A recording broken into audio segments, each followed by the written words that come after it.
আসসালামু আলাইকুম সবাইকে, কেমন আছেন সবাই? আজকের ভিডিও শুরু করছি মাছ কাটাকাটি নিয়ে। আন্টি আমাকে মাছ কাটতে সাহায্য করছেন। আমরা এই মাছটাকে বলি হুমরা মাছ। আপনারা কে কি বলেন অবশ্যই কমেন্টস করে জানাবেন। আন্টি খুব যত্ন করে পিসেস করতেছেন মাছগুলা। কাটাকাটি শেষ করে আন্টি অনেক সুন্দর করে হলুদ লবণ দিয়ে মাছগুলা ক্লিন করে ধুয়ে দিলেন।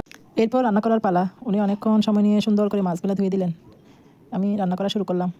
আজকে রান্না করতে করতে একটা ইম্পর্টেন্ট কথা বলবো আপনাদেরকে। কথাটা হচ্ছে ওই দিন আপনারা নিশ্চয়ই আমার জলপাইয়ের আচারের ভিডিওটা দেখেছেন। জলপাইয়ের আচারের ভিডিও করতে গিয়ে আমি আমার এই আপনারা ভিডিওতে যে চুলাটা দেখছেন ওই চুলাটাই 4 কেজি জলপাই তার সাথে 4-5 কেজি পানি একসাথে অনেক বড় পাতিলে সিদ্ধ দিয়েছিলাম। তো সিদ্ধ দেওয়ার কারণে চুলার অনেক প্রেশার পড়েছিল। হঠাৎ করে ভিডিও করার খেয়াল এটা আমার মাথায় ছিল না যে এত ভারী পাতিলে চুলায় দেওয়া যায় না। আমি চুলাটা ওই দিন থেকে আমার ডিস্টার্ব করতেছে। আমার খুব শখের চুলা, এটা আমার পছন্দের চুলা। চুলাটা ডিস্টার্ব করতেছে। আপনারা কেউ এই ভুল করবেন না আমার মতো, বোকার মতো এত ভারী পাতিল এরকম চুলায় উঠাবেন না। তো আমার রান্না চলতেছে, কাঁচামরিচ টমেটো মশলা সব একটু ভালো করে কষাচ্ছি। কষাতে কষাতে একটু কিছুক্ষণ সময় নিলাম।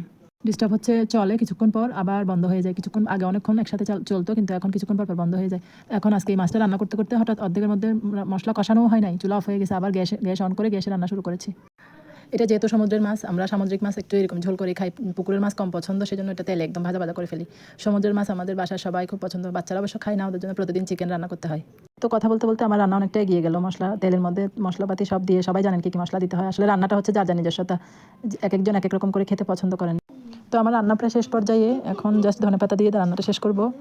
ভিডিওটা কেমন হয়েছে অবশ্যই জানাবেন। তাছাড়া আজকে আমি প্রথম ভয়েস ওভার দিয়েছি, অনেক নার্ভাস ছিলাম। তো আজকে এই পর্যন্ত, আল্লাহ হাফেজ সবাইকে, আসসালামু আলাইকুম।